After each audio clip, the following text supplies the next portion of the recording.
I remember him as if it were yesterday. I remember that day he came trotting down to the inn. A tall, strong, nut-brown man. His filthy pigtail hanging over his soiled coat. His hands ragged and scarred. With black, broken nails and a mangled ear like a dog. I remember him whistling to himself, as he did so often afterwards, that old sea shanty. 15 men on a dead man's chest. Yo ho ho and a bottle of rum. Yes.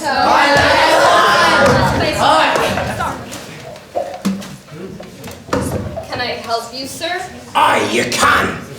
Bring me a glass of rum. This is a handy cove and a pleasant situated grog shop. Much company, mate?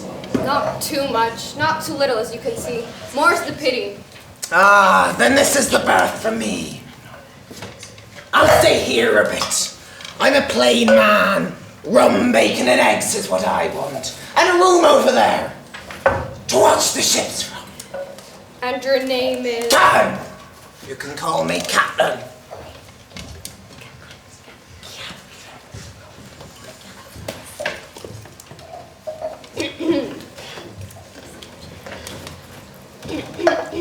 Oh, I see what you're after. Money! That's all you scallywags are ever wanting. Money! Well, you can tell me when I've worked through that. Help the gentleman with his bag, Jim. Aye. Yes. He was a silent man. All day he wandered round the cove, or up on the hilltops with a brass telescope. In the evenings, he'd come back down to the inn and sit in his usual place, drink rum like there was no tomorrow. He wouldn't speak unless spoken to, except to look up occasionally and blow through his nose like a foghorn. We all soon learned just to let him be.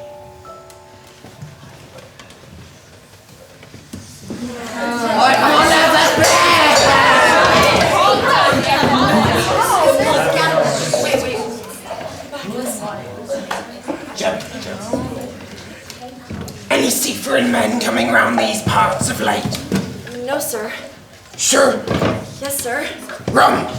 Right, sir. Jim. Keep your eyes open for a seafaring man with a long scar. I'll pay you a silver fourpenny a month for your service, boy. With one scar. I will, sir. Aye. Yours in advance. Eyes wide open, boy. Thank you, sir. I'll go get your rum. Aye.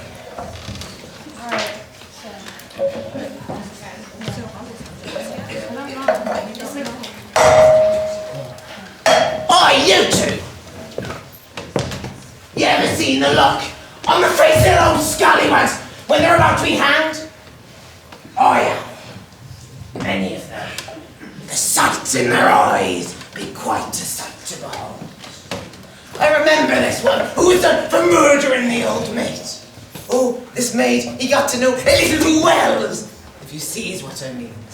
Ah, enjoyed it in the heat of the moment. But lad, was he green in the face as he walked up to the gallows.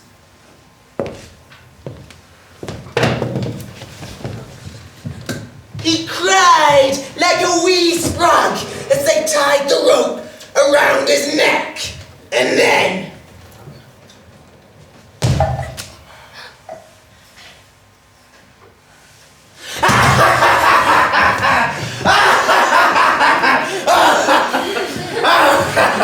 I'm sorry, you look a little shaken up by that story. Not that a good sea shanty won't lighten you up. Send with me now!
good. His cough's worsening, and he's had the sweats almost all afternoon.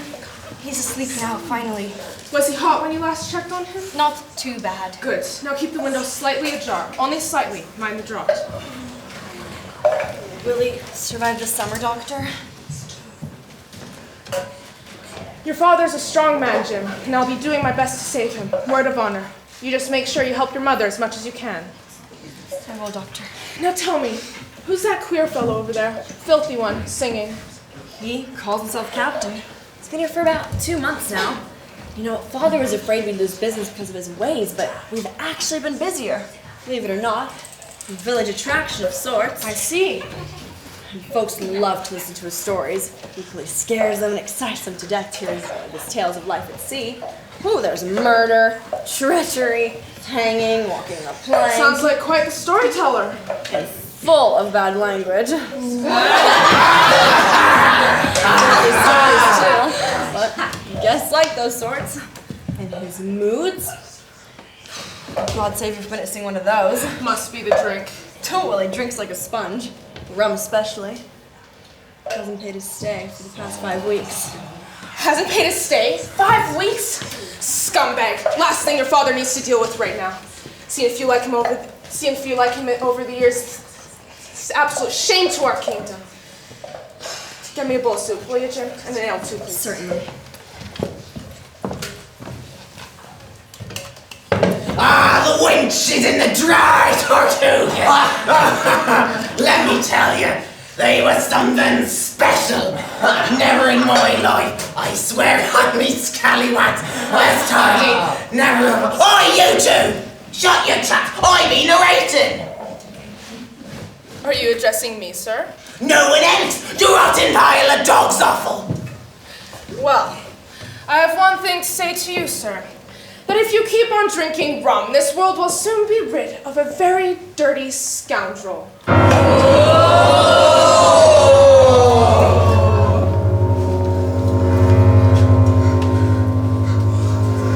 you don't put your knife away this instant, I promise upon my honor that you shall hang at the next assizes.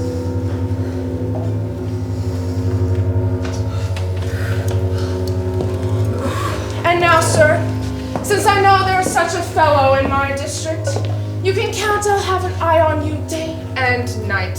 I'm not just a doctor, I'm a magistrate, and if I catch one breath of complaint against you, if it's only for a piece of incivility like tonight's, I'll take effectual means to have you hunted down and rooted out. Let that suffice.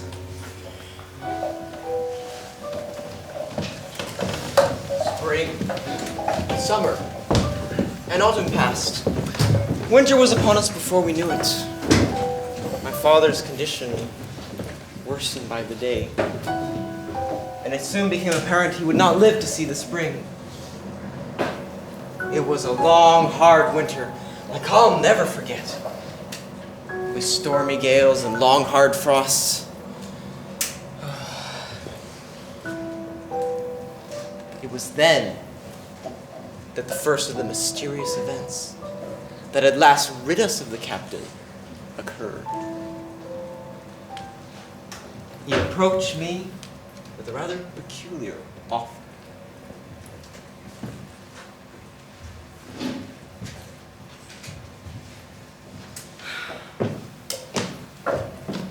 Good morning, Captain.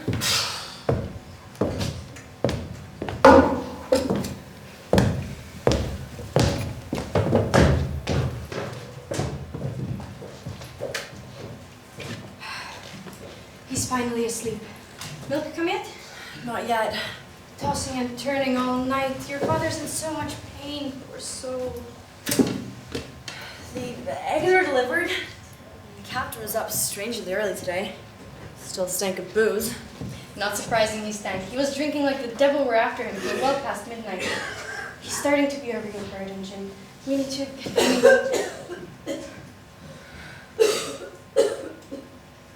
We need to get money off of him. He still hasn't paid his keep.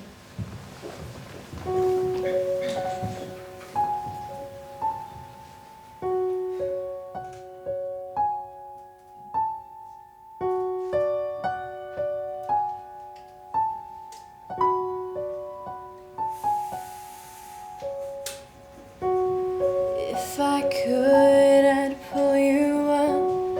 If I could, I'd give you strength. If I could, if I could. If I could, I'd set you free from the pain and the misery. If I could, if I could, I'd heal your wound, I'd give you life, life to breathe. If I could, I'd heal your wound, I'd give you life, life to breathe. If I could.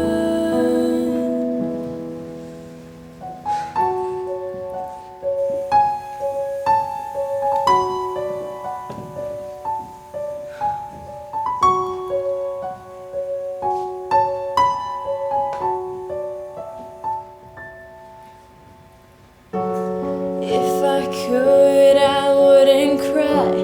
If I could, I'd be a man.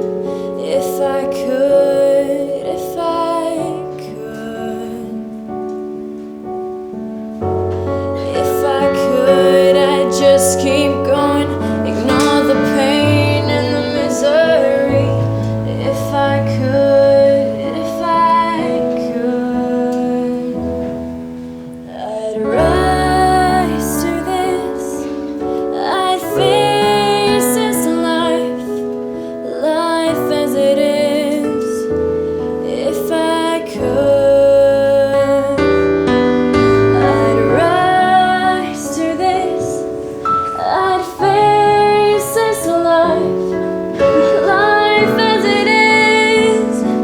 If I could, to see the Father that I knew, stand upright in the doorway, to see you happy, see you sad, to see you everywhere you are. Alive, alive,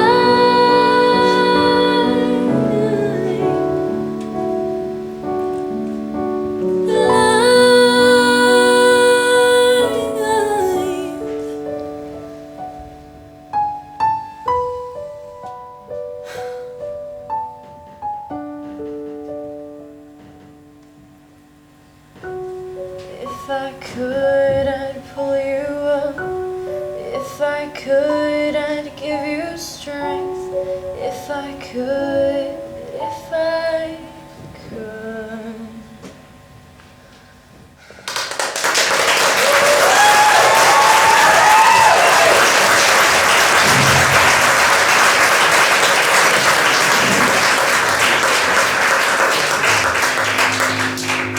Can I help you, madam?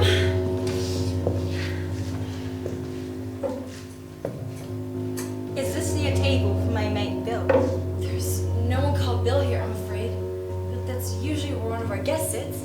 His name's Captain. Captain? My mate Bill has a mangled ear and a mighty pleasant way about him, especially when he drinks, as my mate Bill. And he is the right one. Sound familiar? Yes? Bill's his name. Where is he? He's out walking. And which way did you go, Sonny? That way I should think. Towards Combe Farm Rock, overlooking the bay. Should be back soon, I expect. I have a son of my own. I'd like you as two bloods. And it's the pride of my heart. Wait. And here he is, sure enough. There he is. Bless his old heart. Oh, get behind the door, Sonny. We'll give Bill a little surprise. Right.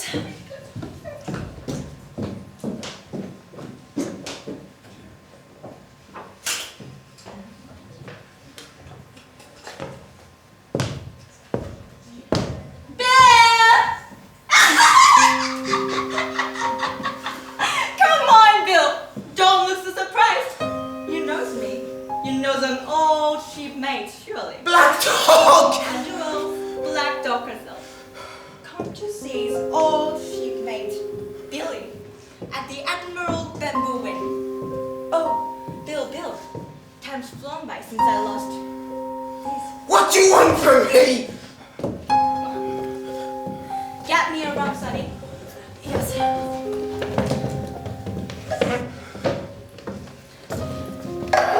Boy, leave us alone. As you wish.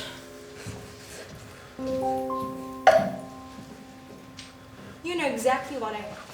And you're not having it! It's only a matter of time before they get you, Billy. I don't give a rat's tail! You're wasting your breath! Look, you know how we was mates back then, through smooth and rough ice. Spare me the sweet talking, or I'm having none of it! None of it! Do you get me, woman? I'm trying to help you, Billy. You're in trouble and I'm here to give you a way out. You're here because you want it for yourself! They've got the black spot on you, Billy. Tell me the black spot! No, no, no, and no! Enough of this now! You've no way of escaping, Billy. You might as well. Well, it comes to swinging, so we all say aye! Yeah? You was always a fool. And you was always a whore.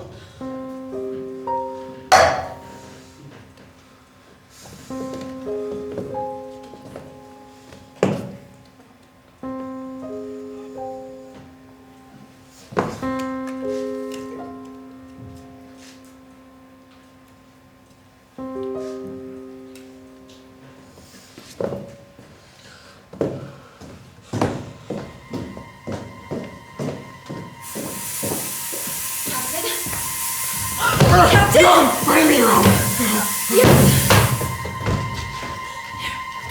Captain! Captain! Captain! What a disgrace upon our house, and your poor father's sick as well. Captain! What's here? Doctor, thank goodness you're here. I think he's wounded. Wounded to fiddlestick's end. The man's had a stroke. Mrs. Hawkins, run back upstairs to your husband. Reassure him that all's fine. Tell him nothing of this, if possible. Yes. I must save this man's life for what it's worth.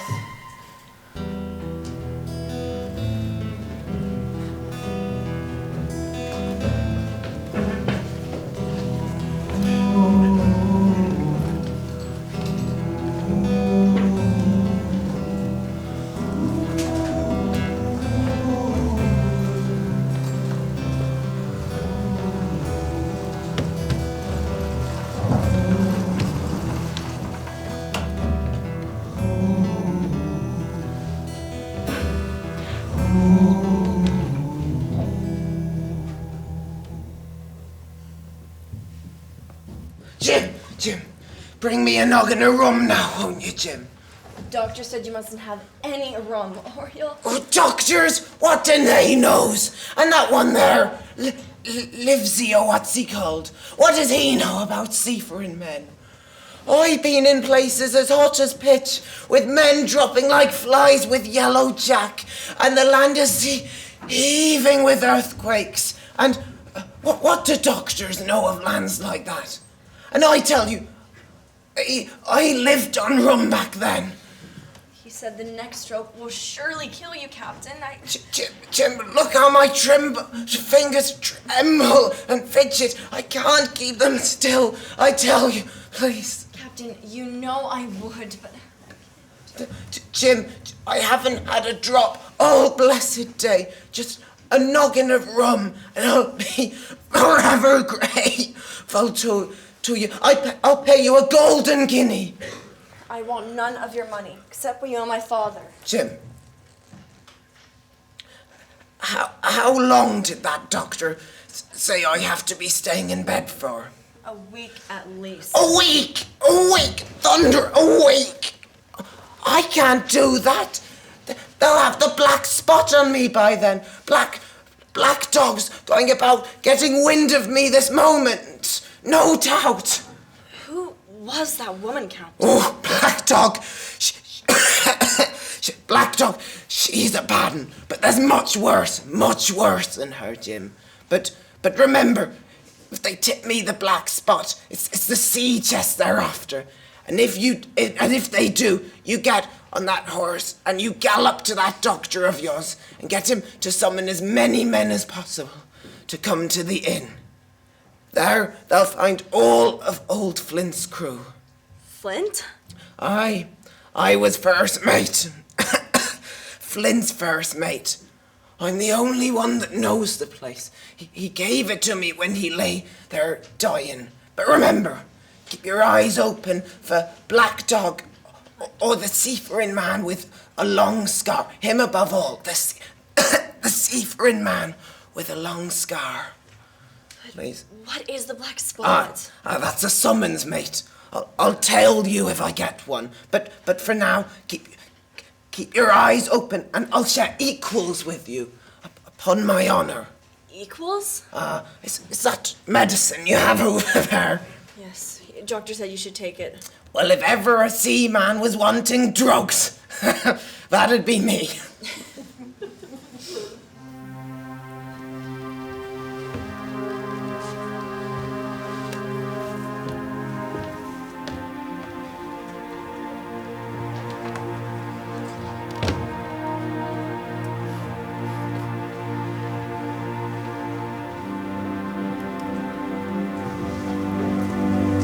But as it turned out, my father died suddenly that very evening, which put all matter to one side. Our natural distress, the arranging of the funeral, the visits of the neighbors, and all the work at the inn kept me too busy to think on the captain, much less fear him. But nothing could prepare me for what was to come next.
You're at the Admiral Benbow, my good man.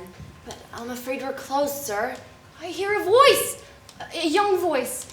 Will you take me to a table, my kind young friend? Of course. Now what? Take me to the captain! Sir, I dare not. Oh, is it so? Take me straight to him or I'll break your arm!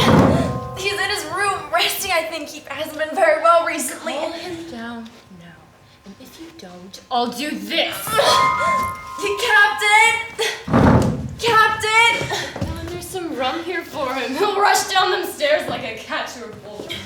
Some rum for you, Captain. New bottle, just corked.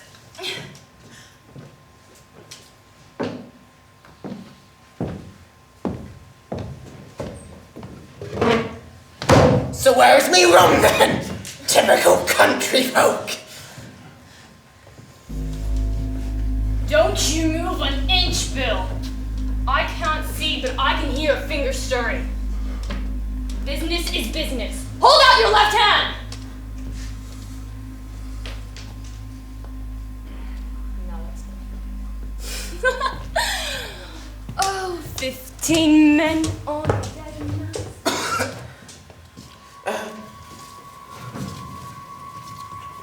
10 o'clock. We still have time. We'll do them yet. Oh. Captain? Captain? Mother! Mother, come down!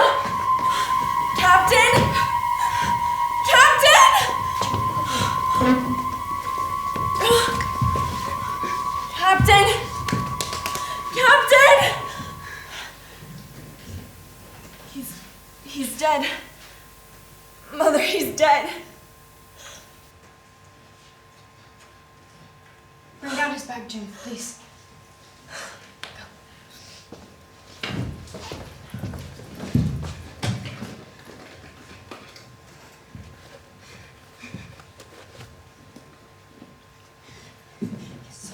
I found the key. Excellent. What's that scrap of paper here? Let me take a look.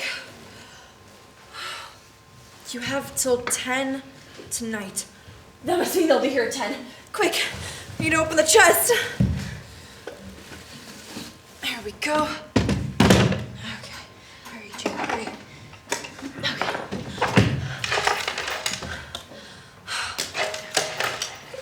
Oh, come on.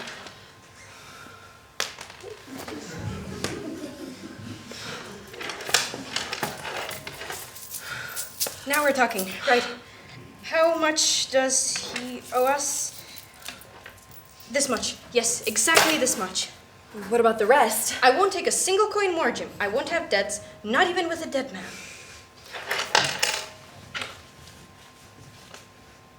What do you think this could be? A map? Let me take a look. I wonder what this is. If it isn't our lovely boy and his mother. Oh, and what's this? It looks like our old mate Bill has gone to meet his maker. Oh, bless his soul. Who are you? Oh, does it make any difference who I am, ma'am? Oh, it will be a brief encounter, that's for sure. She has nothing to do with all this, sir. Shut your mouth, you! Any sign of the map, boys? Aye, methinks it's holding it in its bloody ampule. And your gold to Pew, doublins, guineas, pieces of eight, and more. Where they come from, boy? We don't serve scumbags like you. Oh, that's mighty kind of you, Mommy. I'll have to find it myself then.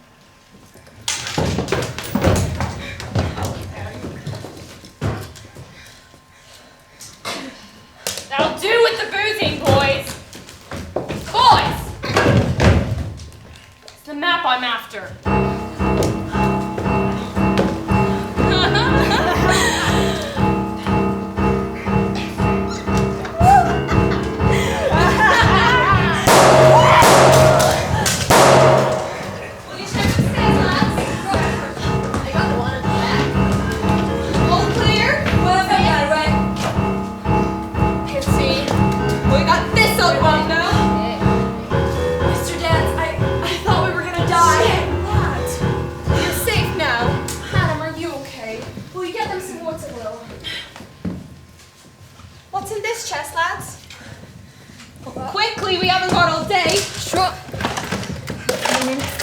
Not in trinkets, but bits and bobs. If there was money, them that escaped would take it with them in the nick of time.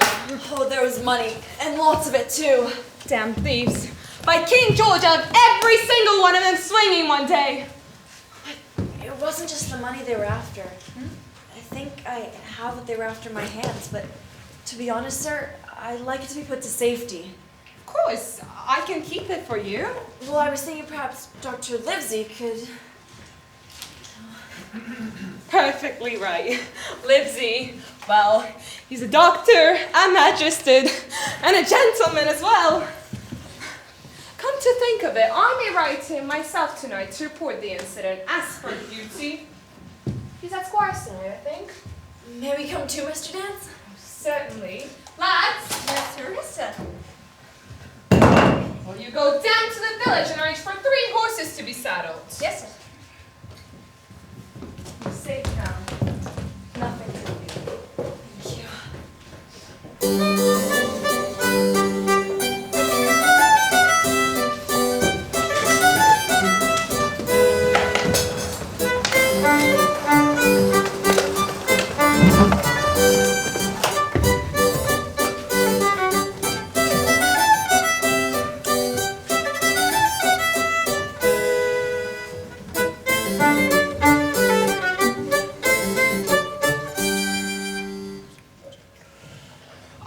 absolutely shockingly inappropriate, after all they have been commissioned by the king himself to carry out the task. Quite. It's against all moral sense and duty not to fulfill one's duty with utmost diligence. Quite. One has to submit, simply and honourably. That is what makes England what it is. Yes, and that is why the whole world bows down to our crown and why we're an example for all. Squire, could I please speak? Ah, yes, go ahead, Doctor. Ah, Frederick, what is it? The head of the dance, a young man, a boy, here to see you with his mother, Squire. It's rather late to be calling around. Who are they? The Hawkins from Cove Hill. The Admiral Benbow. I know them well, Squire. Let them in, Frederick. Yes, sir.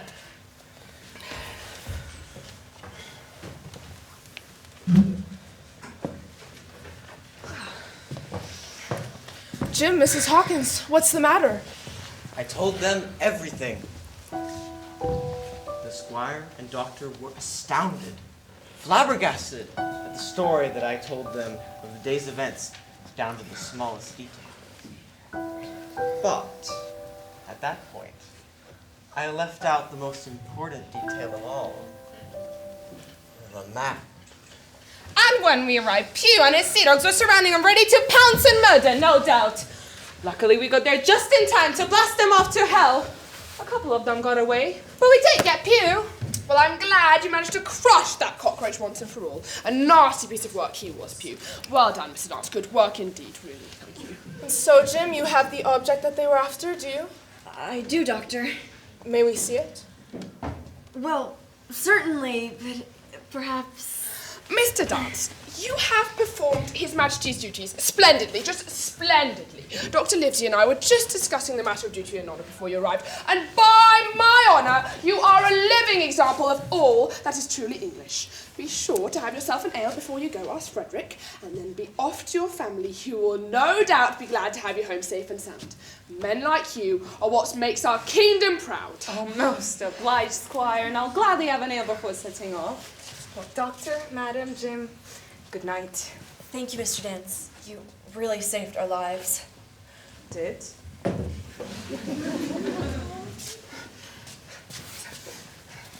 it is.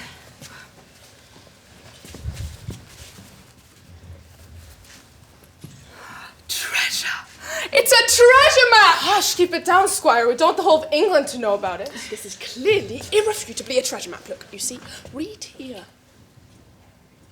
Signed, Captain Flint.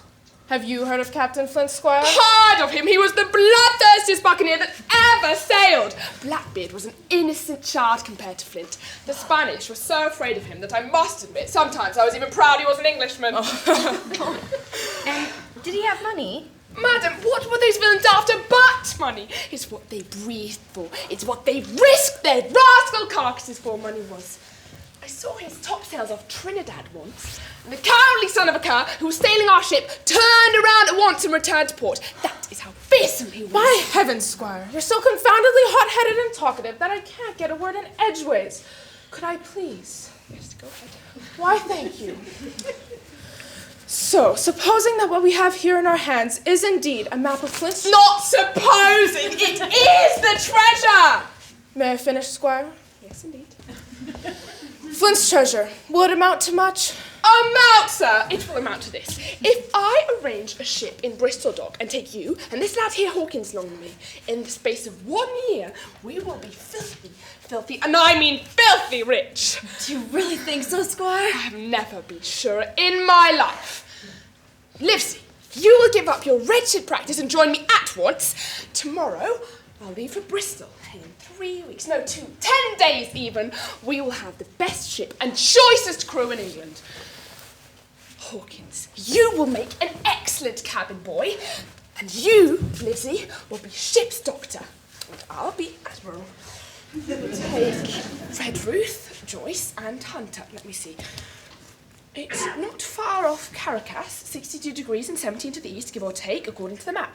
We'll have favourable winds, a quick passage, and no difficulty at all finding the island. I am sure of it. Squire, won't it be dangerous? I'll be fine, Mother. I can take care of myself. I already lost your father. I couldn't live without you as well. Jim, don't worry, Mother. We'll be fine. And think, Mother, all the money. We could repair the inn or sell it even. We'll have no financial cares forever after. This treasure represents Captain Flint's entire lifetime's worth of booty. If it's anything like what Drake's booty was worth, or Thomas Chew, or even Black Sam Bellamy, we'll have money enough to feed 10 generations of our children's children. Imagine that. Squire, I'll go with you. And if his mother will allow it, Jim will come too. But there's only one man that I'm afraid of. And who's that? You. Me? You cannot hold your tongue, Squire. We're not the only ones who know about the treasure. Those who escaped alive tonight, Blind Pew's men, will be right on our heels. As well as that Black Dog woman, and countless others, no doubt. We must stick together until we get to sea. It's of vital importance. And from last to first, not one of us must breathe a single word about the map. Right? Livesey, you are always right. I'll be as silent as a grave. I promise. Mother, God be with you.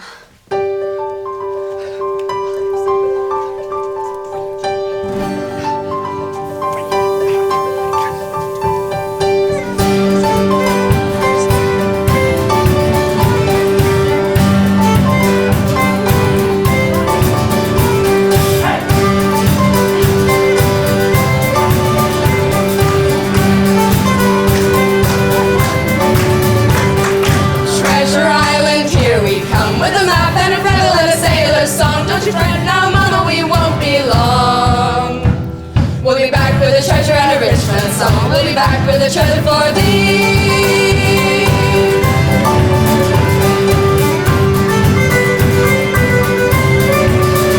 Oh, fee, oh, fie, oh, fie, we'll find a treasure island today. Oh, fee, oh, fie, oh, we'll find a treasure island today.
That he knows half the seafaring men of Bristol, and that he's itching to get back out to sea.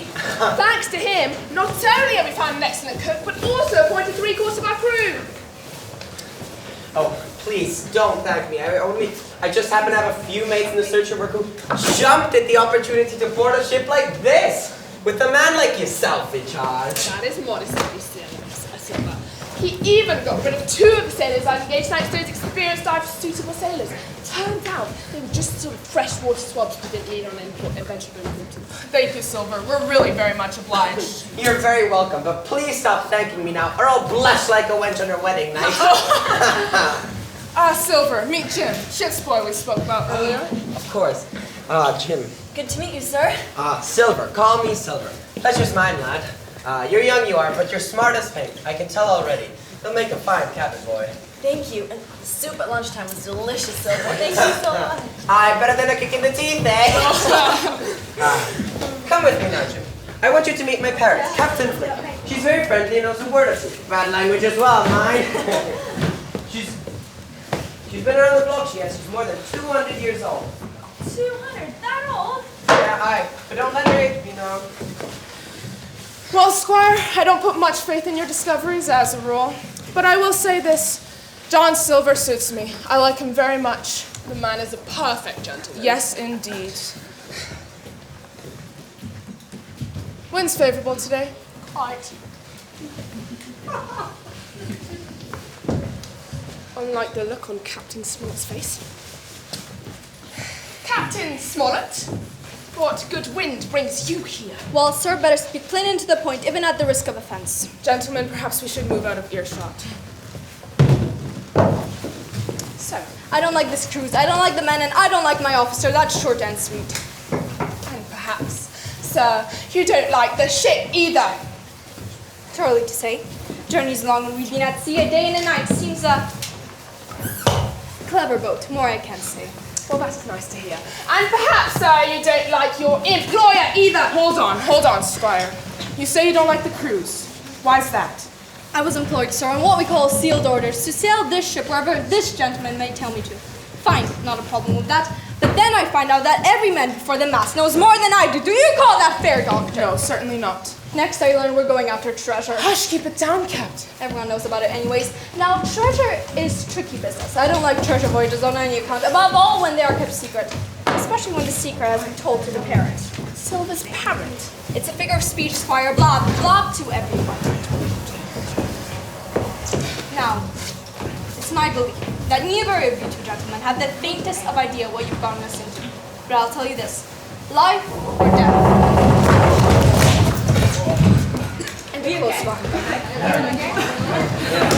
Perhaps you're right, and we accept the risk. But we are not as ignorant as you think we are, Captain.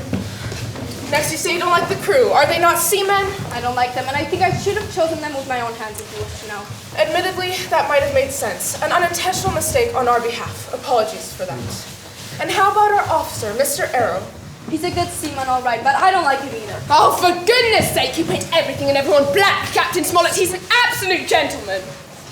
Perhaps.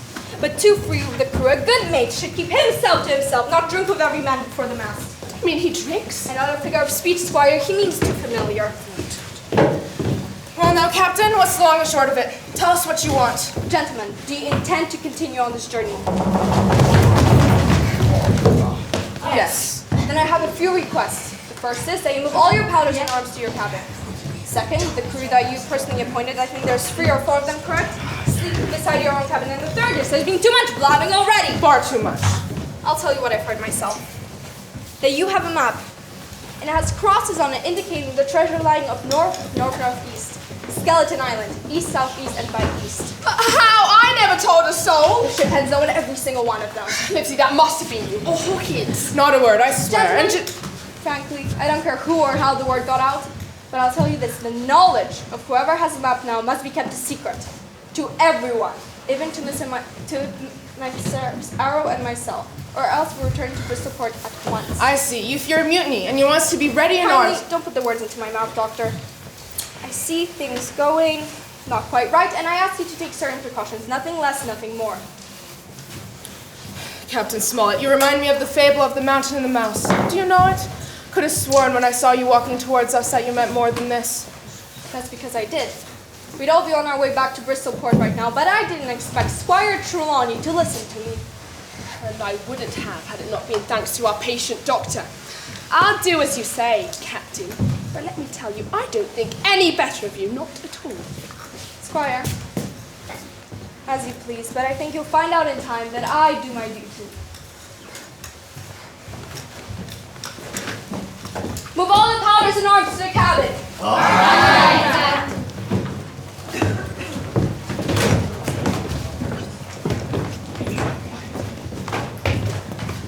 And the way she says, "Feast is a big, feast is a big." I tell you, she's been everywhere.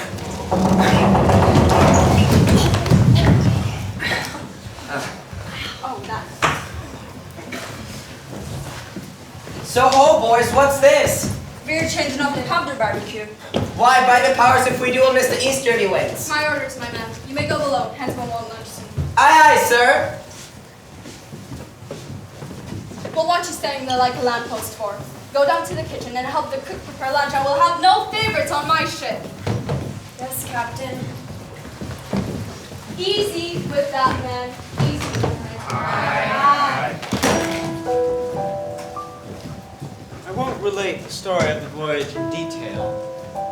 The ship was a good ship, and the crew were capable seamen, and the captain thoroughly understood his business.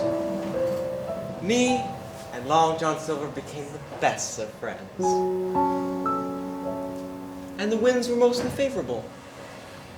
However, a few weeks into our voyage, things suddenly became rather serious for me and my friends.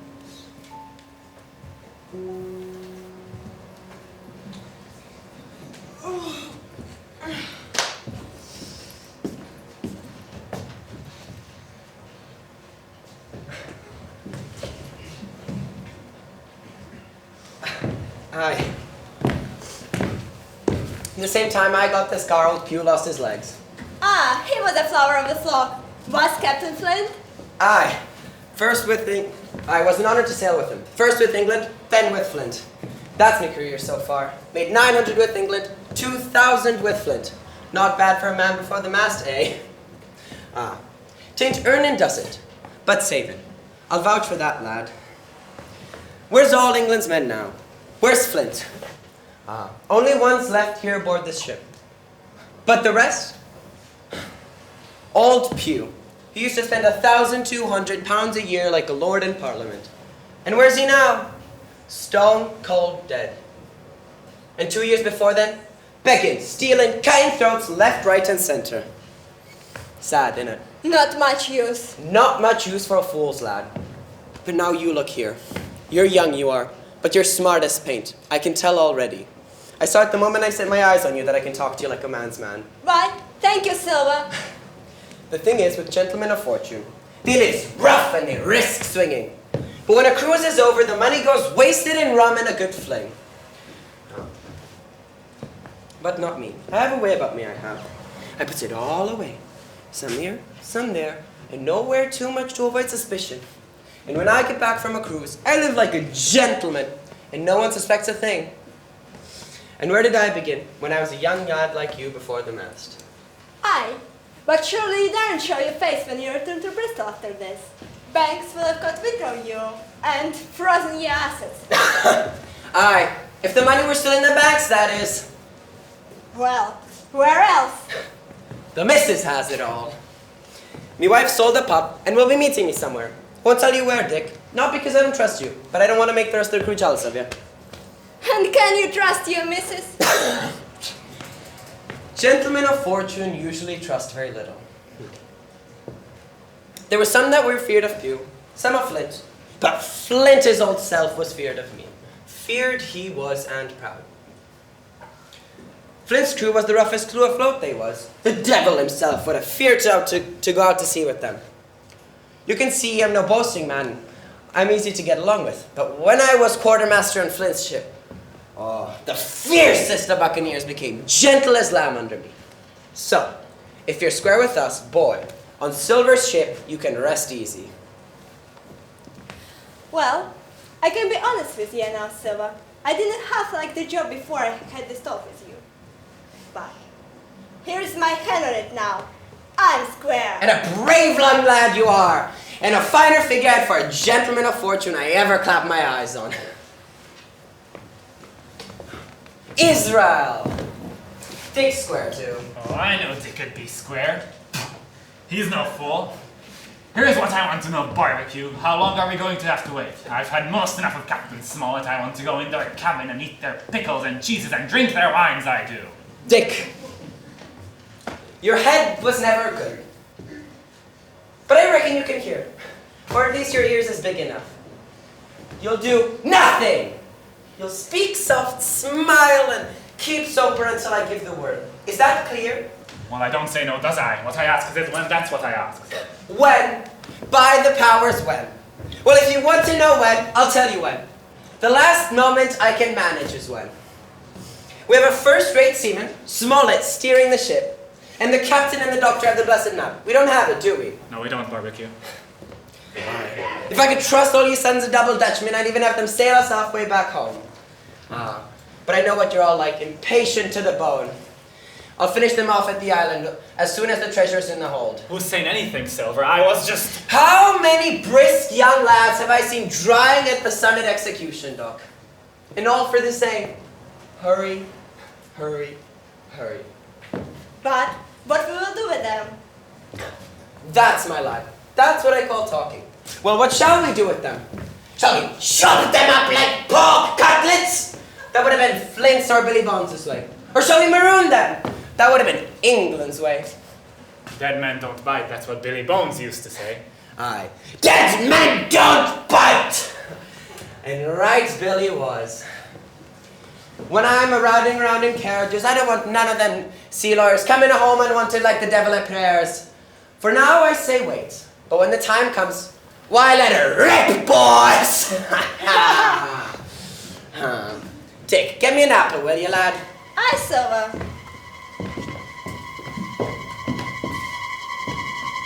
Forget apples, lads. Rum's what we need. Barbecue, don't go eating that bulge. There's a bottle stashed away just for us. Aye. Dick, get us me glasses, will ya? And me bottle stashed under me berth as well. Not another man on board wants to join us. Well, we'll work with what we've got. Dick. Aye. Here is to luck. And here's to old Flint. And here's to ourselves and all your luck. Plenty of prizes and plenty of duff. Land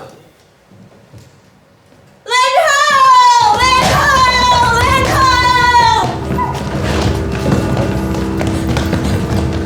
Yeah!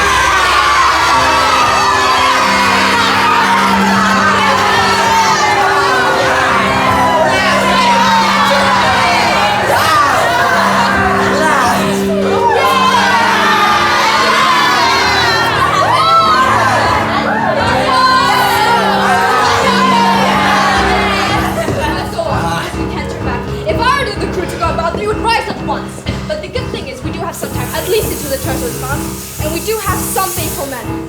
Now, gentlemen, it would be easier to come to blows, but until we know... Squire, can we count on your own men? As upon myself. Because ourselves make 7, and how about the crew you recruited before Silver got involved? We can't rely on Mr. Israel Hands as one I don't think I trusted him completely. And to think they're all Englishmen. Well, good sir, so all I can say is we have to pretend. Be pleasant and friendly like nothing's changed. Difficult, I know. Would be urgent to come to blows, but until we know who's with us and who's against, we have no choice. Eyes open. At all times, indeed. And Jim here can help us more than anyone. The men aren't shy of him, and he has a good pair of eyes. Up to deck now. We can't raise the least bit of suspicion. Yeah!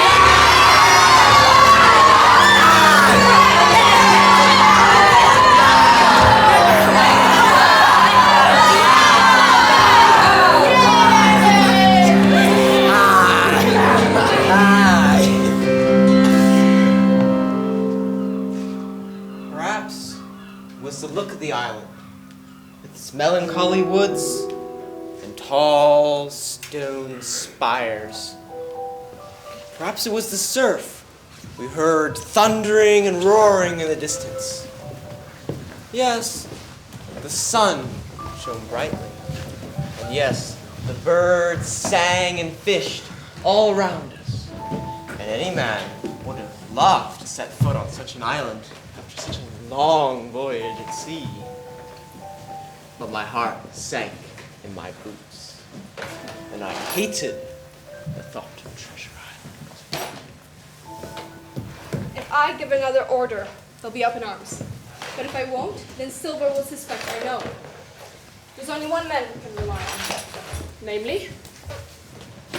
Silver himself. Look at him. He's desperate to cover things up. The crew is on the verge of revolution. One thing is to be lazy and sulk, quite another to take a ship and murder innocent men. Let's give him a chance to talk them out of it. That certainly makes sense, but how? I'll give the crew a free afternoon ashore. That way, if all of them go, we'll fight the ship. If none of them go, we'll hold the cabin and God be with us. If some of them go, mark my words. Silver will bring them aboard again as meek as lamb. Exactly. Have Hunter read the Finder's uniform yet? Yes, they weren't at all surprised. Armed? Fully. Good. I'll dismiss the crew. Right. Men, I have an important announcement to make. Come on now, men. Ain't this our cabin? And what a great cabin he is. He sailed the schooner like Francis Drake to the Megalith Strait. Men, hear me out. It's a long journey, it's a very hot day. We're all tired and out of sorts. A turn ashore won't hurt anybody. As many as you please can take the boats and go ashore for the afternoon. I'll fire a gun half an hour before sundown. Dismissed. Silver was the captain now, and a mighty one he was. 6 men would stay ashore, and the other 10, including Silver, began to embark. Ready, lads? It was then that the first of the mad ideas that came to save our lives entered my mind.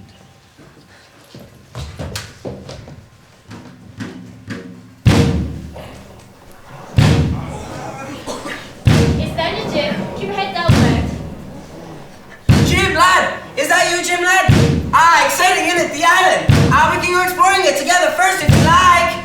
That would be great, Silver. Aye. Keep your head down. Do you want to get your hand up over the oars?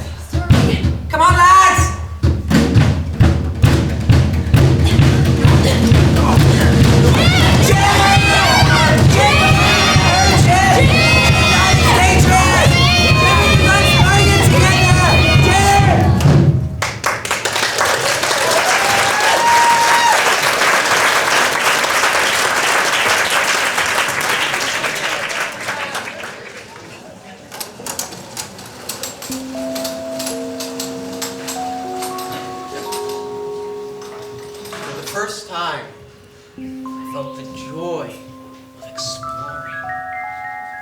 The island was uninhabited, and I'd left my shipmates behind. And all around me, all that I could see was pure, untamed nature.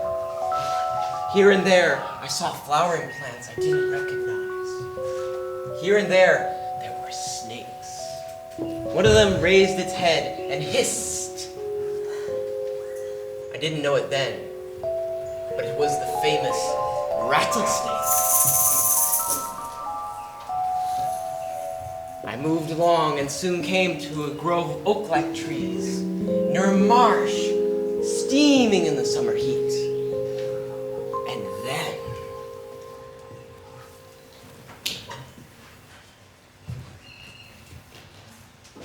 Mate, come here, mate! Mate, it's because I think all dust of you. It's to save your neck I'm a-speaking. Silver, as sure as God sees me, I sooner lose my hand if I turn and get my duke.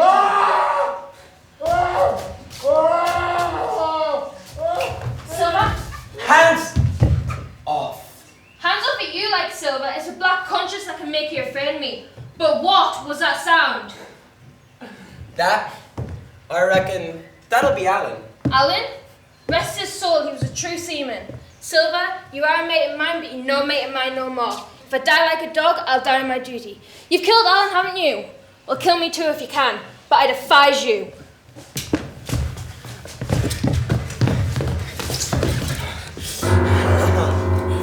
fool.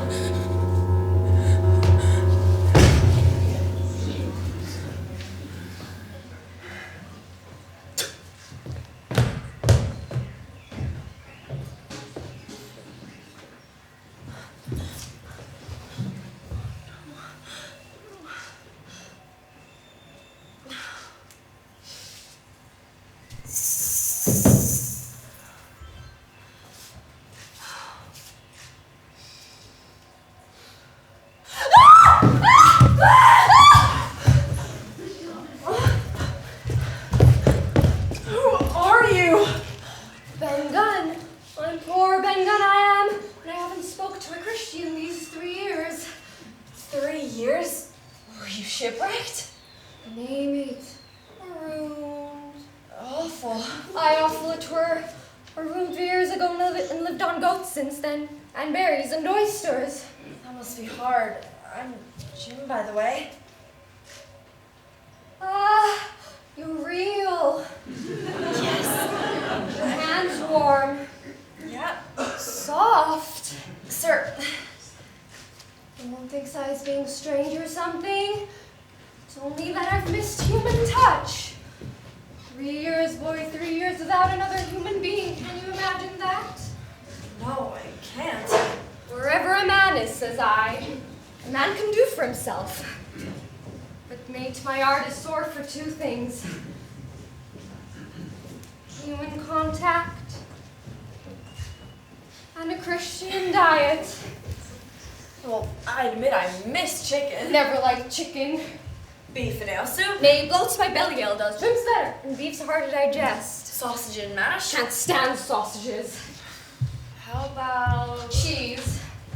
Excuse me? Cheese is what I crave. Well, cheese is nice. Siltloo, Wensleydale. Yeah. Lancashire, Red Leicester, Dunlop, Cheshire. The king of cheeses. Cheddar. I do like cheddar. Which type? Pilgrim's Choice, Davis Duke, Cathedral City, Dorsetdom, Appleswood. Yeah. West Country Farmhouse cheddar. I don't know. Mild, mature, extra mature. Mild. Suppose you're a child after all, or as I like my mature, ancient, as old as you can get. Gives me shivers down me spine when it stings me palate. Right. I bet there's life beyond cheddar. Swaledale, Tiviotdale, Boland, Beaconfell, Wyphany, Cockadale, Cornish jar, Kermelin. What's that? Bohemian cheese, I think. Only no Gouda from them parts. Not much variety around there. Nay, I prefer Derby, Little Derby, Sage Derby, Leicester, Single Gloucester, Double Gloucester, Gustave Gold, Celtic Gold. Sir, I've understood that you like cheese. Like cheese? Like cheese? Nay, boy, I don't like cheese. I love cheese.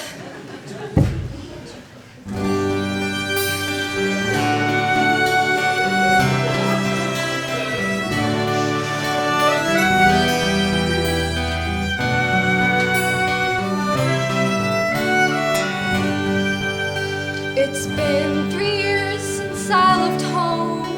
There doesn't pass a day when I don't miss and reminisce my love so far away.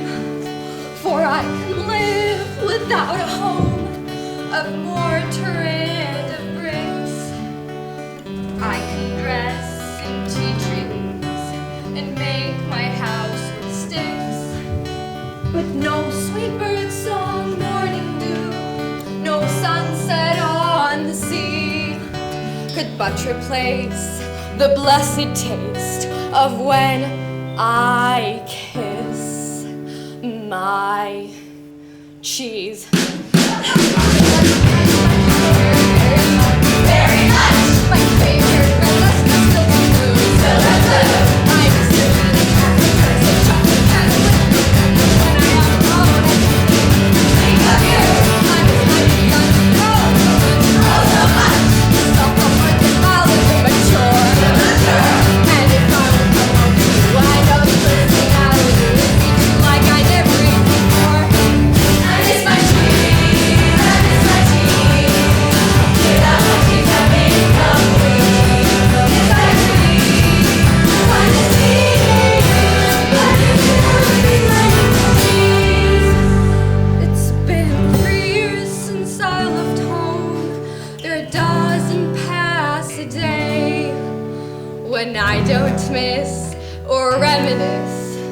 my love so far away. Very much. But let's still be blue. I miss you. But I have a love. Think of you. I miss you. Love so much. Oh, so much. I'll fuck with the balance of the metro. And if I were home, I know this is reality. Like I never reached before. This is my dream. That is my dream. Without much of me,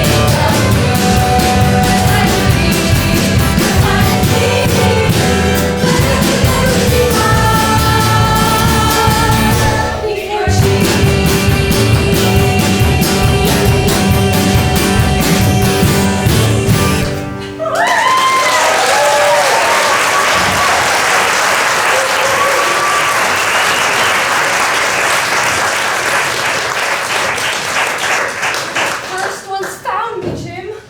Bless your stars, rich, rich, I'll make you rich, I wills. What do you mean?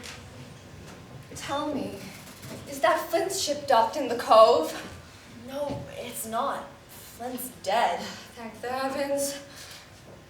But there are some of those former crew members on board. Worse luck for the rest of us. Not a man with a scar. Silver? Aye, Silver, that were his name. Well, he's the cook.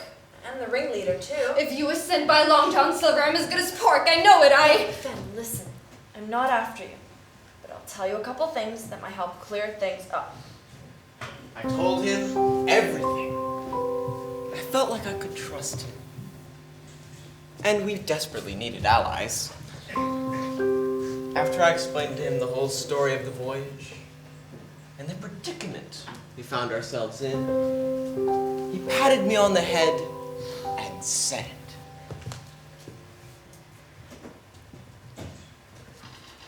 You're a good lad, Jim. And you're all in a bit of a pickle, ain't you? Well, you put your trust in Ben Gunn. Ben Gunn's the man to help you. If your friends give me my fair share of the treasure. Do you know where the treasure is? Well, where is it? Hold your horses, lad. Everything in good time. Now tell me, would your friends give me my fair share, say 1,000, and passage home? Of course. And most important, some cheese? All the cheese in the world. Well, then I'm square. Wonderful. But how did you know about the treasure in the first place? Can trust I? Can you keep a secret? On my mother's head. I were in Flint's ship, one of the crew when he buried the treasure. But nobody knew where he hids it. Even the men who helped him bury it were murdered by Flint. Was Billy Bones on that ship with you? Aye, he was the mate. And Long John Silver? He was quartermaster. 3 years has this man been here, not a piece of cheese. 3 years he were the man on the island, light and dark, friend rain, and sometimes he would maybe think upon a prayer, says you, and sometimes he would maybe think of his old mother, so be it she's alive, he'll say, but most of the time was spent with another matter. Treasure? Not much else to do on this island, were there? But we need to get back on our ship somehow. Well, if you need to use it, I made a boat with my own hands. I keep her under the White Rock. If worst comes worst, take it. Where's the White Rock? The White Rock is... They've begun to fight. Follow me. Left, keep your left hand beat. Under the trees with you.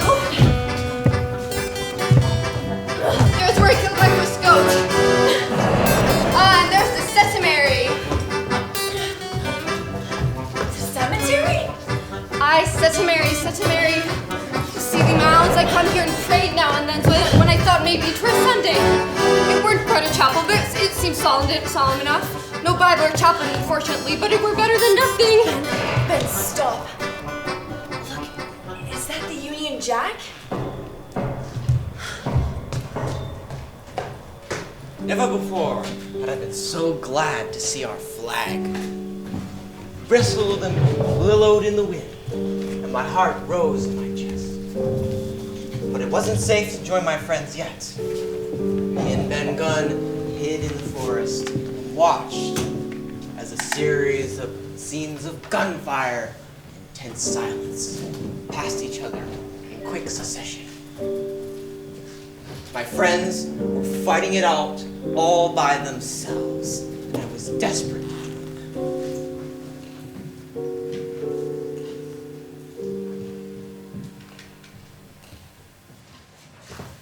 Captain, with all due respect, Trelawney's the dead shot. Give him your gun. His own is useless.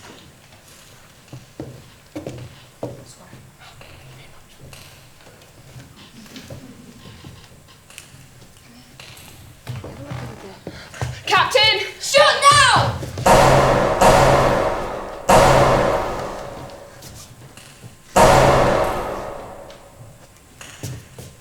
Extraordinary, Captain. Trelawney, I thought you were the dead shot. It wasn't bad, I guess. I could get used to that.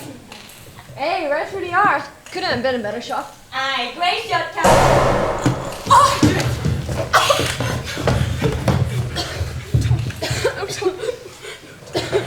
They're going, Doctor.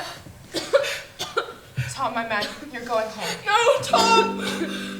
Wish I had a little look with the gun first. Tom, say you'll forgive me, won't you? Would it be respectful, like, for me to you, Squire? However, so howsoever. So be it. Amen. I suppose someone might read a prayer. It's the custom.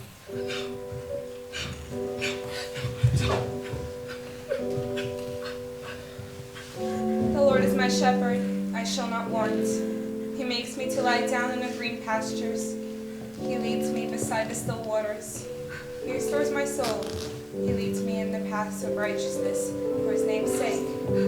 Though I walk through the valley of the shadow of death, I will fear no evil, for thou art with me.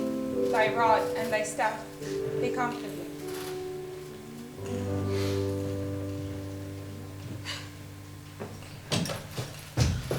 Jim. Death had shown us its face again. This time, good Red Ruth was its victim. We could hardly speak the following night for shock. Squire was especially affected. Finally, the doctor asked me why I'd abandoned her. And though I tried to explain, I really didn't know why.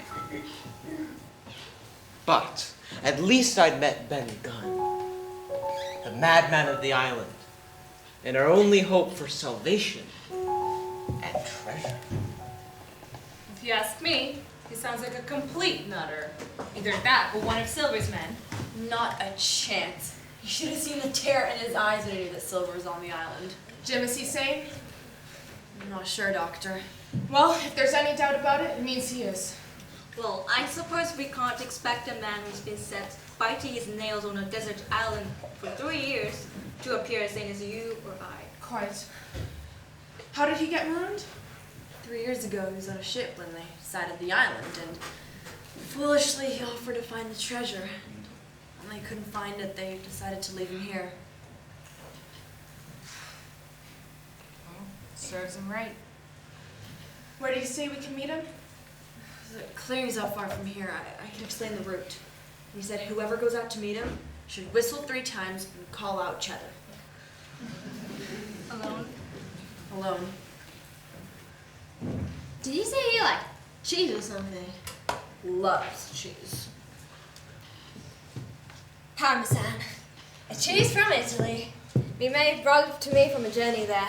Very nutritious. And very delicious too. Very smart to give it away. It may be useful as a way for a madman on the island. Ben.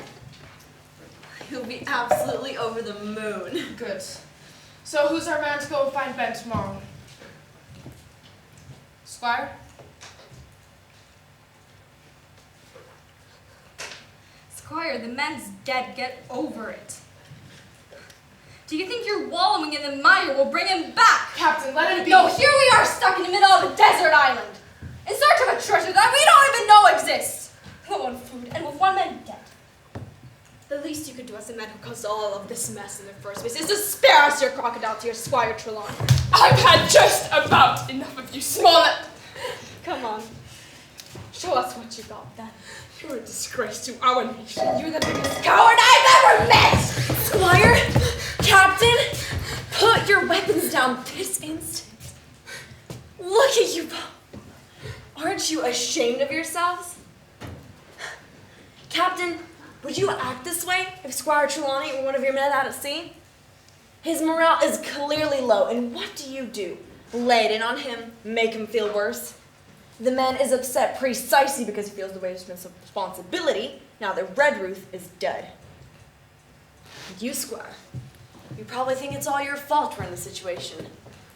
Well, you're fooling yourself.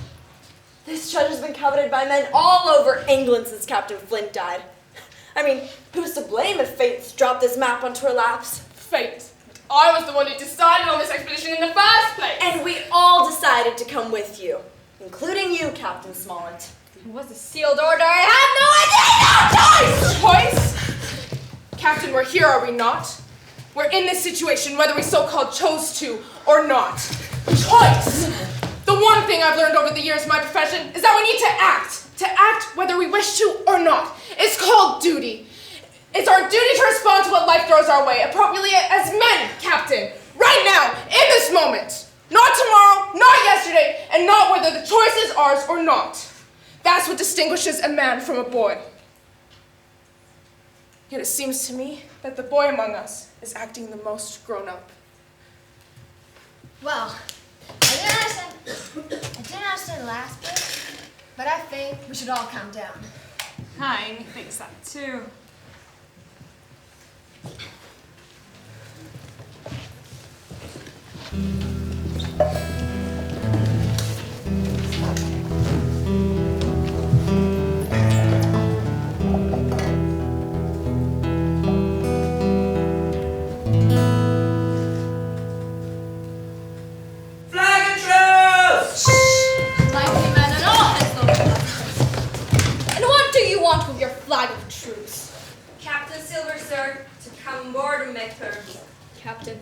Know him. Who's he? Captain. Sounds like he's been promoted.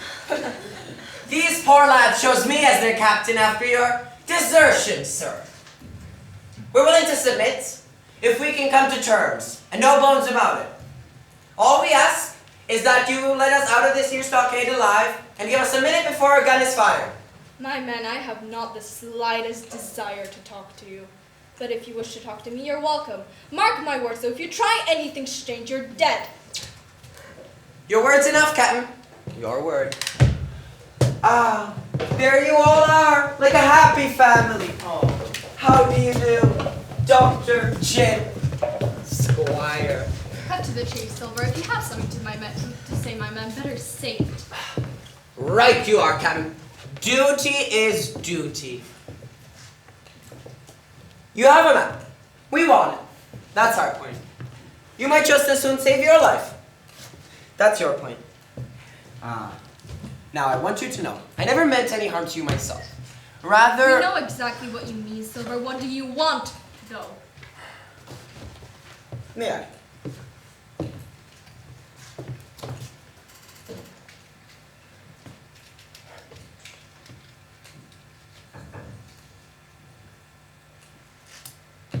Thank you. Give us that map, and we'll offer you a choice. Either you come aboard with us, and we drop you off somewhere safe ashore. Word of honor. Or, you can stay on the island with a couple of lads, and the first ship I sight, I will send back to come retrieve you. Now, you long. That's talking.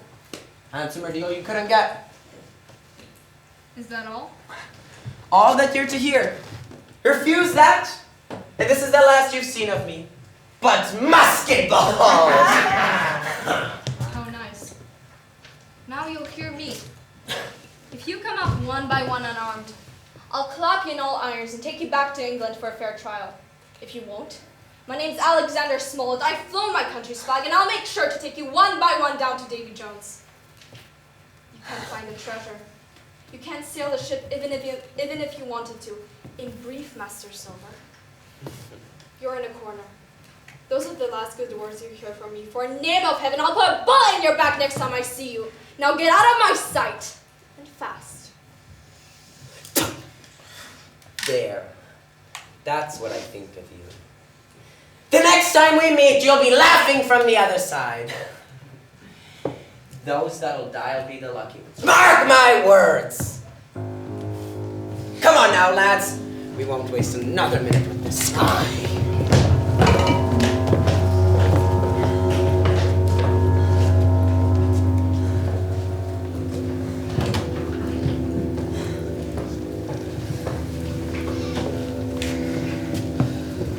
You off to meet Ben Gunn? Yes, we've no more time to waste. Silver means business. Perhaps I should come with you. He said alone, didn't he, Jim? Yes, he did, Doctor. Well, then eyes open, Lizzie. Of course, Squire. I'll be back by sundown, but I should imagine they'll attack before then. They will, no doubt about it. Will you cope without me? Do I have a choice? May the Lord be with us. Good luck. Right, men. Let's get this garrison back in shape, ready for the attack. You, Squire, will cover the eastern flank. I'm expecting them to I was a attack. fool, if you like. But the idea that I had in my mind was not a bad one. I would go and find Ben Gunn's White Rock, take his boat and paddle out to the Hispaniola and attempt to take back our ship. Mad? Audacious? Certainly. But I was a boy and I'd made up my mind. Captain! What if they arrange an attack from northern side? An ambush, for example. In that case, let Greg do the shooting while he covers back. Jim, get us another pickaxe, will you, Sam? Jim? Jim! Where's Jim? Was here a moment ago, Captain. Perhaps he's going to take a leak? Jim! Well, he's not stupid enough to go to bushes just for a week. Well, perhaps he's... Don't even say it! The boy would never desert us! Well, then burn fiddlesticks easy! Jim! Jim! About evening, I found Ben Gunn's boat. If you could call it a boat. Only the audacity of youth could have convinced me that that flimsy excuse of a canoe was in fact a boat. But I managed, after 3 hours of battling the waves and almost capsizing multiple times, I'd done it. The shape of the Hispaniola loomed above me, beautiful and enormous. Drunken voices called out from the decks as I climbed aboard ship.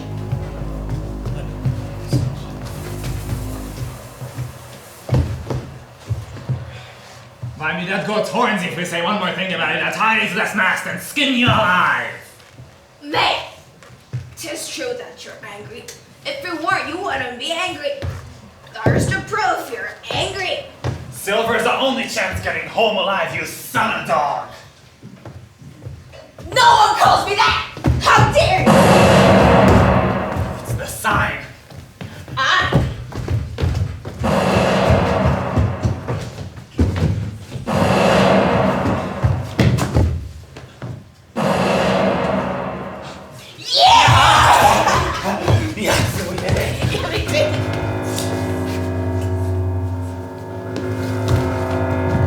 Sorry, mate.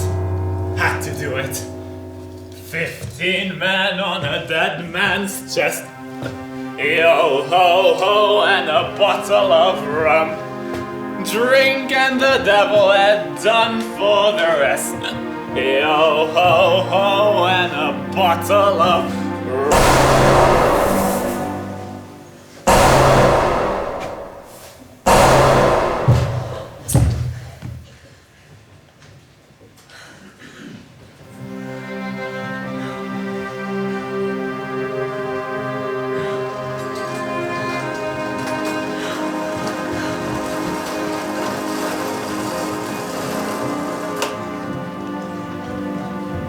Don't ask me how I managed. I'd sailed a boat a few times in my life, but never something as big as the Hispaniola. But by that evening, I docked our ship in a bay, out of sight, protected by forestation, and it was more or less intact.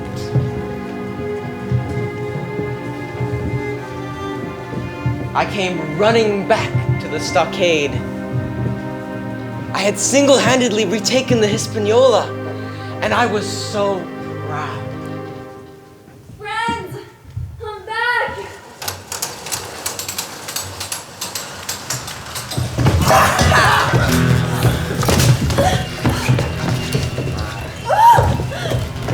Never mind. It's Jim Hawkins. Now, come in, come in. Dropped in for a cup of tea, did ya? You're smart, you are, but this here gets away from me when it does. I always liked you, I did. A young, brave lad, and a picture of me on self when I was young and handsome. You was handsome, Silver? Handsomer than yous will ever be, Frank. When I was young, I had ladies swarming around me like bees.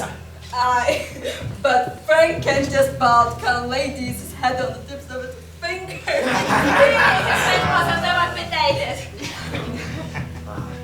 But back to you, Jim. I always wanted you to come in and join and take your share. And now you've got no choice. The captain, a fine seaman but stiff on discipline, and the doctor himself, dead against. Ungrateful scum! Was the last thing he said to you? Aye, it was very disappointed with the end, Jeff. Dick, give me a light, will ya? That'll be that. So now, you can either join with Captain Silver, or you can start your own company all by yourself. Which might be a bit lonely. None of us won't hurry you, mate. Take your bearings. We won't pressure you to become one of us.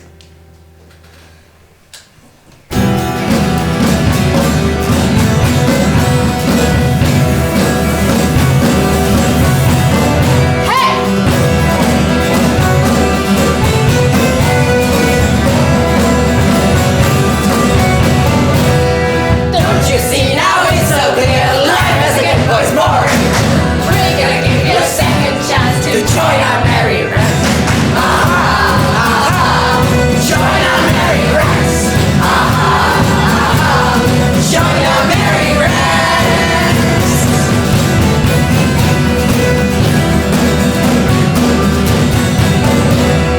Leave your stupid friends behind. We will be your mates. Life as a pirate's much more fun. Crazy as can be. Crazy as can be. Crazy as can be. One of us or die. Become one of us. One of us. Be clever, boy. Become one of us. One of us. Don't fight. Become one of us. One of us. We're going to be in fight. Become one of us. Hey!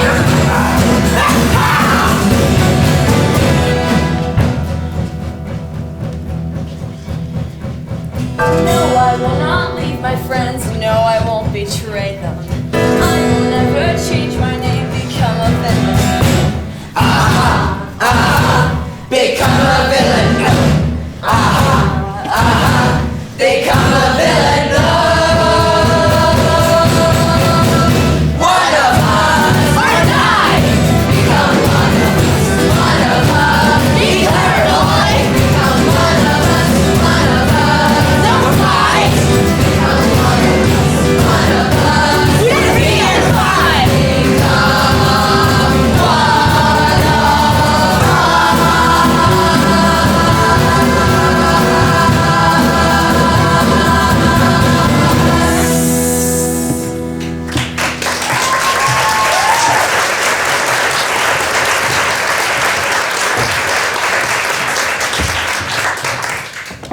choose.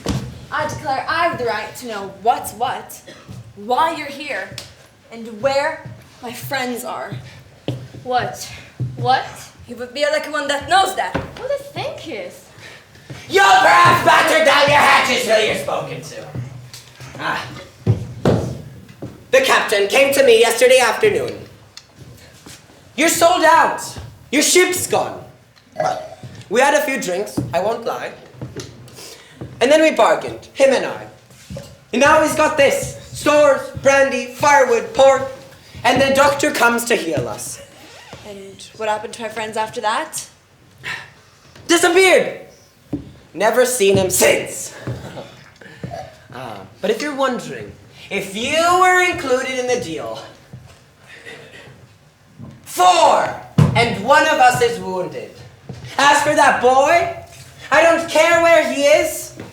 For all I care, he could go to hell. So, now, it is your choice.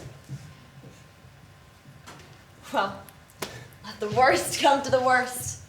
Little do I care. I've seen too many die since I fell in with you. But there's a thing or two I'd like to say. And the first is this. Here you are in a bad way. Ship lost, treasure lost, men lost, your whole business gone to wreck. And if you want to know who did it, it was I. I was in the apple barrel the night we sighted land. And I heard you, John, and you, Dick Johnson, and Israel Hands, who's now dead and gone. Israel? No. And as for the ship, it was I who took her. You'll never see her no more. Not one of you. The laugh's on my side. Has been from the very start. I no more fear you than I fear a fly. Kill me if you please, or spare me. But one thing I'll say, if you spare me, bygones are bygones. And when you fellows are in court for piracy, I'll save you all I can. The choice is yours. Kill me and do yourselves no good, or spare me. Keep a witness to save you from the gallows. Let's rip him to pieces! But the boys are having a song like a bunch of school children! Perhaps you think you're the captain, Tom Morgan. Well, I'll have to prove you wrong. There's never been a man who's looked me between the eyes and lived a good day afterwards. Silver, I don't understand why we's wasting time with him. He's as good as dead to me. Tom's right. I says haste long enough. I'll be hanged if I'll be hasted by you, Silver. Aye. Well, you seem to have a lot to say. Well, speak up then if you're men or shut your traps! Ask your pardon, sir. This crew is dissatisfied. This crew don't very bullying a Maryland's pipe. This crew has its rights like all the rest, and by your own rules. This crew has the right to talk together. I ask your pardon, acknowledging you as the captain at this present. But we claims our right and we step outside for a council. Aye, come on!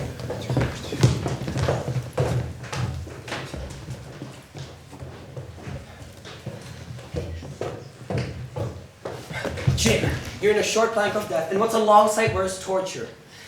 But I says, back to back with Jim Hawkins. I saved my witness, and he saved me from the gallows. What do you say? Do what I can, Silver. Speak up, Plucky, and I have a chance. Care for a drain? No, thank you. Well, I'll take a drink myself. For there's trouble at hand.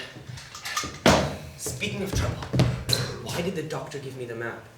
Gave you the map? Aye. Surprised? So was I. There's something under that, Jim. Bad or good. They're coming.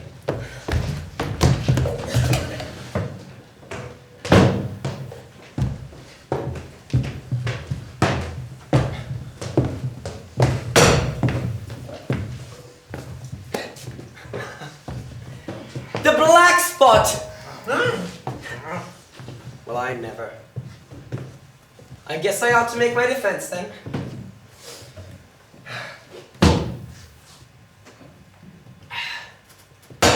You know, and I know, that all I ever wanted was the treasure. If all had been done my way, we'd be on our way home back on the Hispaniola. Alive, fit, and full of good plunder. But tell me, who tipped me the black spot the day we landed and started this damn fellie's direct to execution, Doc? Why was it Israel Hand, now dead and gone? Was it you, Frank? You, Pete? You, Dick Anderson? Or was it you, Tom Morgan? I have a sick heart to be speaking with the likes of you. Gentlemen of fortune! I wonder where your mothers was when they let you come out to sea. Can't you see? This boy here is more of a pirate than a lot of you combined! Speaking of this boy, you short-sighted dimwits! Don't you see this boy here's our hostage? Are we going to be going around wasting a hostage? Not me. No, sir! And as for the doctor, but he's an enemy, you might say. Well, look at yourselves. Half sick with sickness and disease. You'd be dead without his help. And back to the boy. Maybe you didn't know, so I'll tell you now. There's a consort ship a-coming. Aye, to retrieve us. And not so long till then either. Well, we'll see who will be happy to have a hostage then. Final point of my defense. I'm sorry that I made a deal with the captain and saved you all from starving. Mortal sin it was. Well, if you really want to know why I made that deal, here it is. No! Here.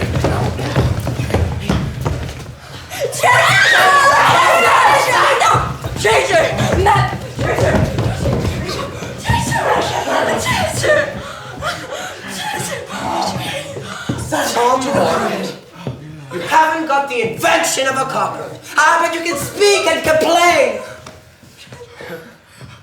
You know what? I resign. Do whatever you want, Mr. Captain. Silver! Silver! Silver! Silver! Silver! Silver! Silver! Silver! Silver! Silver! Silver! Silver! Silver! Silver! Silver! Well, it looks like you'll have to wait another turn. Lucky for you, I'm no vengeful man. Now, let's drink! Yeah! And then back to sleep, because tomorrow we see. Nay, we find! All that night, I couldn't shut an eye. The face of Israel Hands haunted me. I had killed him. The other events of the day also kept me awake. The miracle journey back to shore. And the game that I saw Silver playing, with one hand holding together the mutinying pirates, and with the other hand clutching at any means, possible or impossible, to save his wretched skin. Pirates slept like babies, especially Silver. Just as I was about to sleep, I heard the voice of George Barry, the sentinel, that night. Black House ahoy! Here's the doctor! Doctor. Bright and early to be sure. What it is, as the saying goes, the early worm that gets the ration. How are the patients? On the mend, I says, and Mary. But doctor, we've quite a surprise for you. Doctor. Well, business first and pleasure afterwards. As you might have said yourself, Silver, let's take a look at these patients of yours. You're doing well, my friend. If ever any person had a close shave, it was you. Your head must be hard as iron. Well, George, how goes it? Ooh, I don't like the color on your face. Your liver, man, is upside down. Did he take his medicine, men? He took it, sure enough. Because, you see, as I am a mutineer's doctor, or prison doctor, as I prefer to call it, I make it a point of honor not to lose a single man for King George, God bless him, and the hangman. Dick don't feel well, sir. Doesn't he? Well, step up here, Dick. Oh, not surprised. His tongue's fit to frighten the French. Another fever. Double dose for you, sir.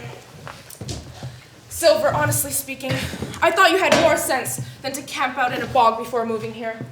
Can't you tell dry land from a vile pestiferous slough? The place was swarming with malaria. That's why they're all ill. You're less of a fool than many, for sure, but you don't appear to me to have the rudiments of a notion of the rules of health. Well, that's done for today. And now I should wish to have a talk with that boy, please. No, you won't. Doctor, we puts our faith in you and gobble down your pills like grog. Jim Hawkins, do you give me your word as a young gentleman that you will not run away with this here doctor? I promise, Silver. Then, you wait outside and I will bring him right out. Silver was roundly accused of playing double, of trying to set up a separate piece for himself, and sacrificing his accomplices and his victims, which was, in fact, what he was indeed doing. I thought there was no way he could convince them to return to his point of view. It was too obvious. This was it. But he was twice their size, and the rhetorical victory of the previous night had a great impact on their minds. So great an impact, he was able to convince them that it was acceptable, necessary even, that I speak with the doctor. Come on now, lad. Slow, lad, slow. If they think we're in a hurry, they might round us up. What are they talking about? I don't like the look of this. What are you doing? You know, and I don't like it. No. Men, you're to do nothing. Why not? Not until we know what we're up to. Oh. No, nothing yet. When's the time? Once we know.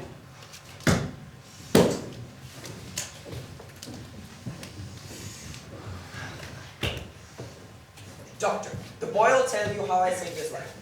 Doctor, please. It's not my life just here on the bargain. It's the boy's as well. Doctor, please, will you give me a word to go on for the sake of mercy? You're afraid, John? I'm no coward. But the hangsman gives me the shakes. Doctor, you're a good man. You won't forget the good I've done. But neither will you forget the bad. So, Jim, here you are. As you brew, so you'll drink, my boy. Heaven knows I cannot find it in my heart to blame you. But this I will say. It was cowardly of you to leave your friends behind. Doctor, I'd be dead by now had it not been for Silver. Doctor, I'm not afraid to die. I probably deserve to die. If they come to torture me, Jim, I can't have this. Come, let's make a run for it now. I gave Silver my word. I know, but we can't help that now. I'll take it upon my shoulders, whole as false, blame and shame. But I can't let you stay here. Come, run away with me. No. Silver trusted me. I gave my word. Doctor, if they torture me, I might let slip where the ship is. You mean our ship? Yes. I got her back, part by risking and part by luck. That's extraordinary. Where is it? She lies in the northern inlet on the southern beach. In high tide, she must be high and dry. There's a kind of fate in this. Every step it's you that saves our lives. And do you suppose I will let you lose yours? Never. Silver! I'll give you a piece of advice, Silver. Don't be in any great hurry after the treasure. Doctor, mine and the boy's life depends on us seeking that treasure. I can't but seek it. Well, then let me rephrase. Look out for the windstorms when you find it. Doctor, what's this conundrum? I can't say more. But Silver, if we both get out of this wolf trap alive, I'll do my best to save you from the gallows, short of perjury. That's my first advice. The second is this. Keep the boy close behind you. And when you need help, call out. Thank you, Doctor. You couldn't say more, not if you were my mother. Goodbye, Jim. Bye.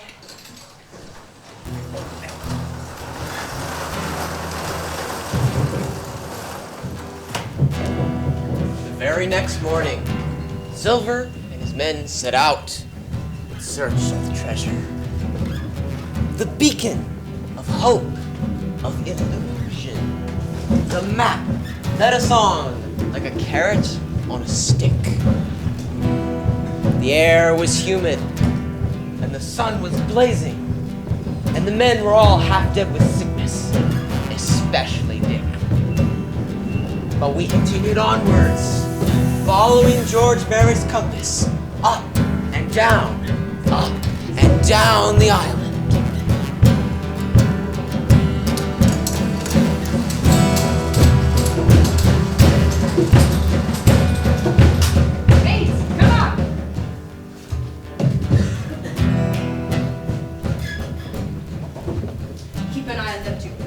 They say something. I should have killed him and the doctor when we... Stop this! Come on now, mates, keep it going. And you too. Come on! Come on.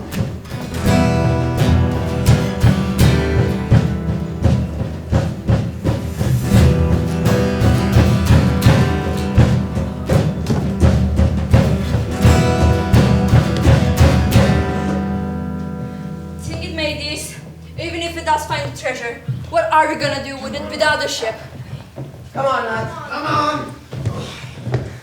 Come on, mate.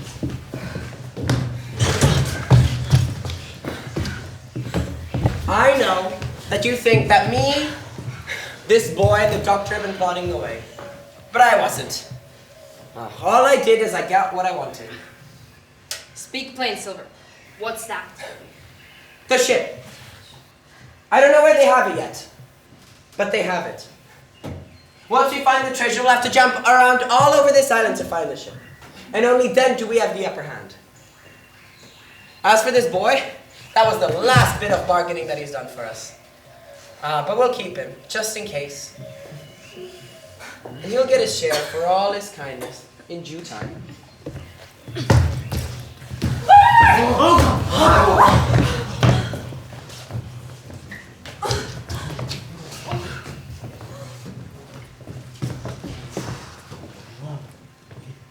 He was a seaman. Leastways, he was a good sea clothes he was wearing. Aye, well, you're unlikely to find a bishop here. But what kind of a way is for these bones to lie? It's unnatural. Aye, as I thought. But why this way? Why the skeleton? It's Flint, one of his jokes. Make no mistake. 6 of his men were here with him when he buried the treasure. He must have killed all 6 of them and hauled one of them here and lied him down by the compass. They're long bones. And the hair was long. That would be Allardyce! Remember Allardyce, Silver? He was a fine seafaring chap. That would be money he did. Oh, come on now. We don't need to worry about money once we find that treasure. Onwards, men.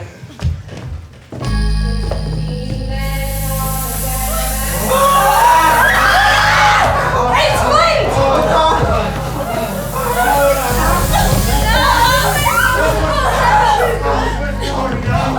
No! I know this voice. It's made of flesh and bone. I can swear it.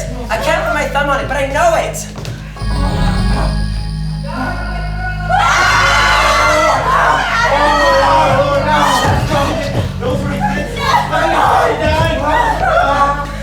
No. Stop while he was alive, and he's not going to stop me now. John, don't cross the spirit! A spirit? Well, maybe a spirit, but since when does a spirit have an echo? Aye. Well, that's so. He's right. Come to think of it, it would really like Flint's voice. Was horse like? It was more like... By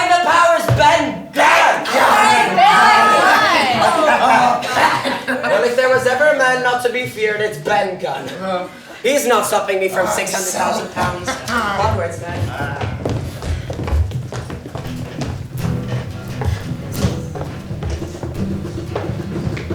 Towards evening, they drew nearer and nearer to the treasure.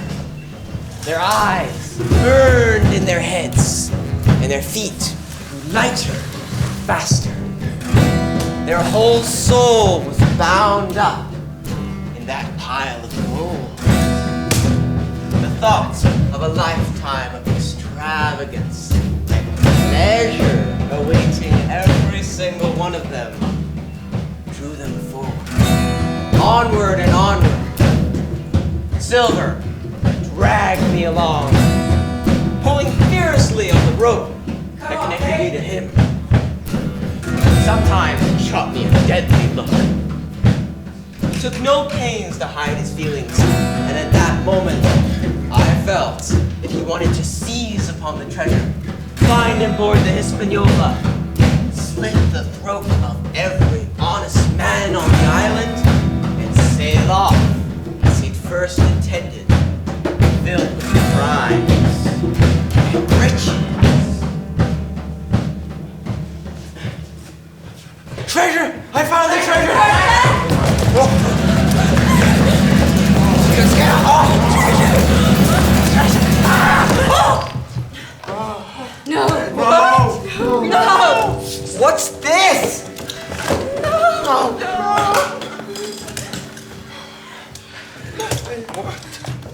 No! Take this and stand ready. Save James' sides again. 2 guineas! That's your 600,000 pounds, is it? Dig away, boys. I'm sure you'll find some pig nuts. Pig nuts! Pig nuts! Mates, do you hear that? I'm telling you the man you all along. Look at his face. It's written all over it. Tom Morgan. Well, you're a pushing lad to be sure. Standing up for captain again, are ya? Mates, there's 2 of them alone there. Aye. One's the son of a dog that brought us here and blundered us down to this. The other's that cub whose heart I meant to have months back. Now, mates!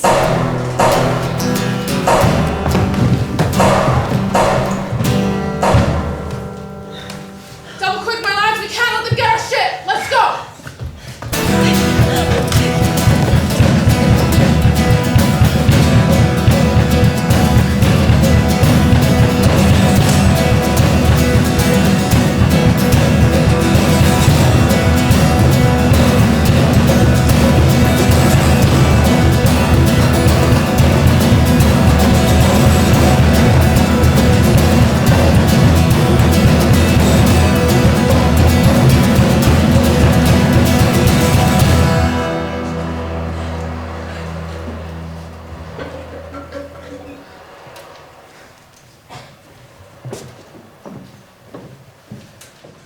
Squire.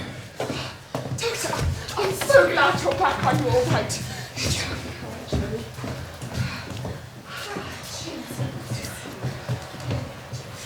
We managed.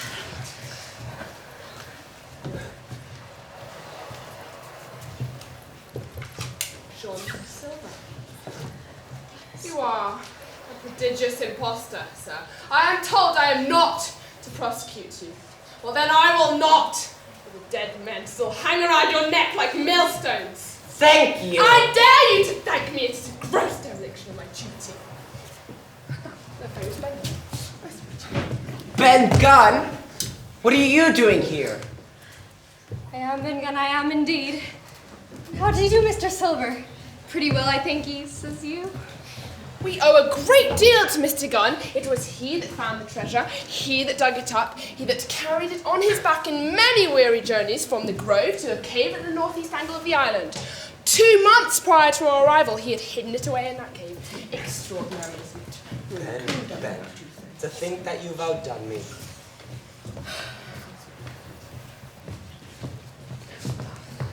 Captain Smollett. Jim, welcome back.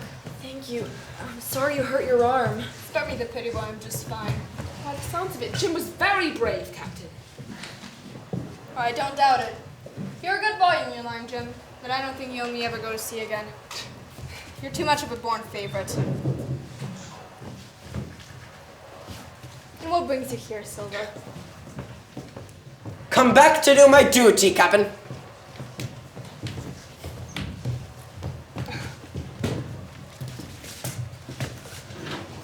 Well, gentlemen, we have a hard day's work tomorrow, loading the ship with the treasure. I suggest we get some sleep. What's that? It's those that got away. Frank and Pete, methinks. They sound drunk. Drunk or raving. Precious little difference. You're wrong there. I hardly suppose you'd ask me to call you a humane man, but my feelings may surprise you, Master Silver. For if I were sure that they were raving, I would leave the ship at once, and at whatever risk to my own life, I'd go and assist them. But then you would lose your precious life. It's what they like. Couldn't keep their word if they wanted to. Whereas we know you're just the man to keep your word, eh, Silver?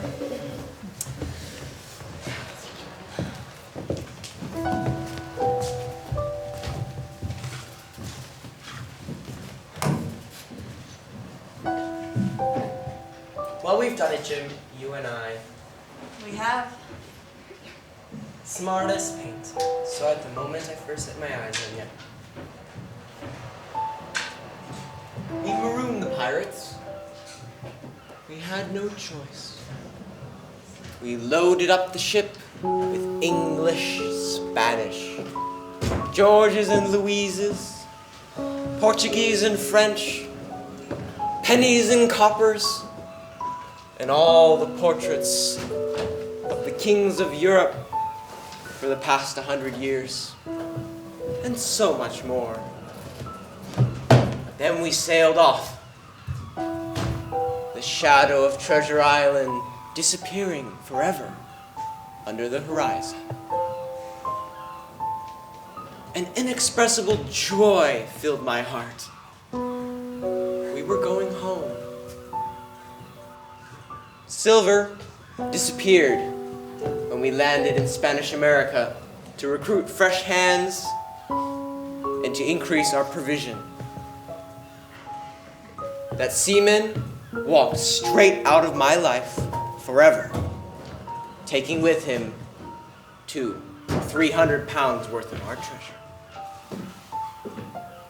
6 weeks later, we landed in Bristol Port, safe and sound. We became wealthy, just as Squire Trelawney had said we'd be. But sometimes I think, was it worth it? Sometimes I don't know. From time to time, I'll be awoken with the surf booming in my ears and the echo of that old sea shanty ringing. 15 men on a dead man's chest. Yo ho ho and a bottle of rum.